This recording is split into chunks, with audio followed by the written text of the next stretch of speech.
graça e paz. Então, estamos aqui para mais um bate-papo e eu quero dizer a vocês que durante esses dias eu venho estudando e lendo sobre a história de um certo homem do tempo de Jesus. Este homem que provavelmente morava em Cafarnaum. Quem era este homem? Ele era um fariseu, chefe, um dos principais da sinagoga. Era instruído na lei e na interpretação da lei. Dirigia o funcionamento das orações, os cultos que os judeus ali faziam. E poderia escolher, inclusive, outro fariseu para dirigir as orações. Ele pregava, esclarecia as escrituras, era uma pessoa bastante preparada, e o segmento da lei, segundo a palavra em hebraico é halakha ou halakha, é que dizia como o judeu deveria viver, como o judeu deveria se portar, como o judeu deveria andar, se conduzir. Este homem era um homem de posses, era um homem bem conceituado dentro do contexto social, dentro do contexto da sua sociedade. E o nome desse homem era, sabe como? Jairo. Essa história, a história de Jairo, está nos 3 evangelhos sinóticos. Está em Marcos, está em Lucas, está em Mateus, mas aqui nós vamos nos nortear no evangelho de Marcos. Então, como nós podemos ver, analisar, Jairo era uma personalidade de destaque dentro do contexto em que ele vivia. Era um homem de posses, era um homem conhecido, era um chefe, um dos principais da sinagoga. Era um homem de poder, era um homem que tinha decisões, que tinha autoridade sobre os outros. Mas, queridos, aconteceu algo na família dele que o seu dinheiro não resolvia. O seu prestígio na sociedade também não resolvia. O seu conhecimento não resolvia. Os seus relacionamentos com pessoas diversas também não tinham influência. Médicos da época também não resolviam este problema tão sério em sua família. Sua filhinha de 12 anos estava enferma, muito enferma, moribunda, agonizando entre a vida e a morte. Vocês já pensaram quantas coisas esse homem tinha acesso no seu tempo? Que figura de destaque, de poder na sociedade, reconhecido, o chefe, o principal, um dos principais da sinagoga, e diante de um problema dentro da sua casa, dentro da sua família, ele estava completamente impotente, sem condição de resolver. Queridos, mas eis que vem a sua cidade, tinha acabado de atravessar o mar da Galileia. Vinha Jesus. Jesus chegava ali. E Jairo o que resolveu então? Que medida, que atitude, que posicionamento foi o de Jairo? Saiu ao encontro de Jesus. E eu fico pensando assim, não é? O que nós fazemos quando não encontramos soluções para os nossos problemas, para os nossos desafios? O que nós fazemos? O que nós poderemos fazer? Pessoas tantas vezes não resolvem, não é? Portas não se abrem. Medicina não soluciona, justiça não dá resposta. E o que nós procuramos fazer? O que nós fazemos quando os ventos sopram de forma contrária, sopram fortes, turbulência forte, os recursos se tornam escassos? O que nós fazemos? Sabe o que Jairo disse para o Senhor? Nós vamos citar versículos do livro de Marcos, do capítulo 5. Logo no início aqui da palavra, diz assim: e eis que chegou um dos principais da sinagoga, por nome Jairo, e vendo, prostrou-se aos seus pés. Quando Jairo encontrou com Jesus, ele prostrou-se a seus pés. Em Marcos 5, 23, continua e diz: e rogava-lhe muito, dizendo: minha filha está moribunda, rogo-te que venhas ali e que lhe imponha as mãos para que sare. Jairo cria que o Senhor, que Jesus era a solução, que Jesus era a resposta. Sabe, muitas coisas aconteceram nesse caminho. Jesus se dispôs a ir até a casa de Jairo. Mas nesse percurso, nesse intervalo, muitas coisas aconteceram. Uma grande multidão o seguia e o apertava. Onde Jesus estava, ele era seguido por uma grande multidão. Nesse momento, chega uma mulher também doente, já há 12 anos, de uma hemorragia, procurava sua cura. Na Bíblia ela é citada como uma mulher no fluxo de sangue. E eu não vou me adentrar nessa história, porque isso aí já é uma outra ministração, a gente pode falar em outra ocasião. E por fim, no meio desse tumulto todo, a mulher querendo ser atendida por Jesus, e foi curada. Depois a gente conversa sobre isso. A multidão, interferindo e incomodando Jairo. E por fim chegaram alguns e falaram para Jairo, vinham lá da casa dele, estavam lá.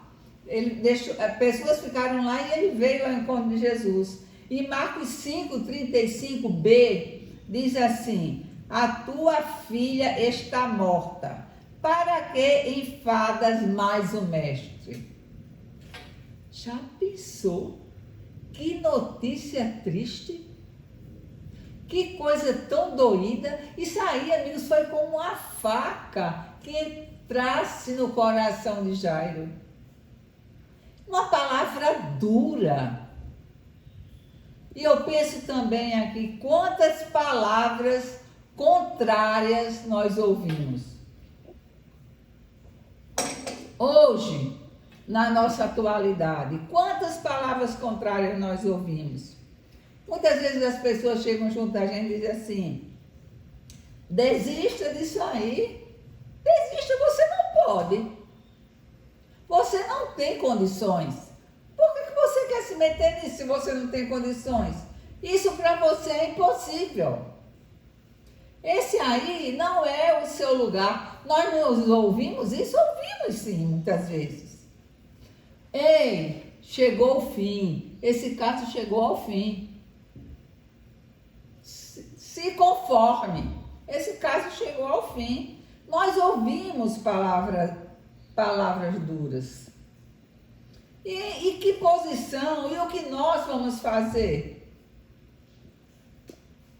Que medidas, que caminhos nós temos que procurar? Nós tendemos a entrar, a enterrar, quando ouvimos essas coisas, nós queremos enterrar os nossos sonhos, nós vamos desacreditar de nós mesmos, das nossas possibilidades, porque quem está em Cristo, nova criatura é, não somos mais nós, mas é Ele que está em nós.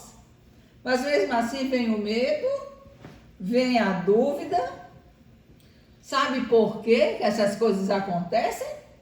porque os nossos ouvidos estão ouvindo somente palavras erradas. Nós não devemos nos ligar, nos deter àquilo que não provém da palavra do Senhor. O que Jairo resolve fazer então? Jairo resolve obedecer a quem poderia modificar a sua história. Jairo não foi dar ouvido àqueles homens, àquela voz tão forte, aquele recado de fim, aquele recado de você perdeu, sua filha morreu, não tem mais solução, deixa o mestre em paz. E eu pergunto aqui, queridos, em que ou em quem você tem crido? Em quem você tem depositado a sua fé? Que vozes você tem ouvido? Que caraminhola, invencionice você tem colocado na sua cabeça? Sabe? Esse milagre que falaremos aqui agora aponta para o poder de Jesus sobre a vida e a morte. Aleluia, aleluia. Querido, Jairo resolveu obedecer. Jairo resolveu permanecer em fé, manter a esperança, seguir a Jesus. Mantenha você a sua esperança. Alimente a sua fé através da palavra. Escute, leia a palavra, porque a palavra é a voz do Senhor. Aleluia. E foram. E chegaram à casa de Jairo. Lá, as pessoas já diziam que a menina tinha morrido. E o Senhor não recebeu essa palavra. As pessoas zombavam, inclusive, de Jesus, porque ele dizia que a menina apenas dormia. Você já pensou o atrevimento? As pessoas zombando de Jesus, da palavra que o Senhor dizia.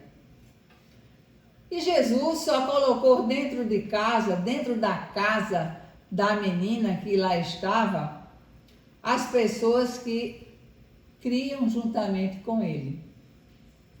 Entraram lá Pedro, Tiago e João, irmão de Tiago, o pai e a mãe da menina. Estavam ali unidos numa mesma fé. Ei, se junte às pessoas que creem com você. Se associe a pessoas que creem junto com você, que têm a sua mesma fé. Aleluia! Nós não devemos dar ouvido a vozes contrárias, a vozes que não vêm do Senhor, vozes que vêm para interferir no andamento da nossa vida, no crescimento da nossa vida. Eu pergunto aqui, com quem você tem partilhado, dividido a sua fé? Com quem? A quem você conta as suas dificuldades? Quais são as suas associações? Eu te digo aqui agora, sabe? Nesse momento, procure aquele que resolve. Nós devemos procurar aquele que resolve, aquele que muda a nossa história, aquele que muda o curso do rio das nossas vidas. Procure Jesus. No livro de Marcos, ainda no capítulo 5, 41, diz assim: olha o que o Senhor fez. E tomando a menina pela mão, disse: Talita cumi, que traduzido é: menina, a ti te digo, levanta-te. Oh, glória a Deus! E a menina levantou-se. A menina andou pela casa, a menina se alimentou e as pessoas ali assombraram-se com tão grande feito, assombraram-se com grande espanto, vendo tamanho milagre na vida daquela família. Eu quero dizer aqui, neste momento, que a palavra de Jesus, hoje, para você, sabe qual é a palavra de Jesus para você?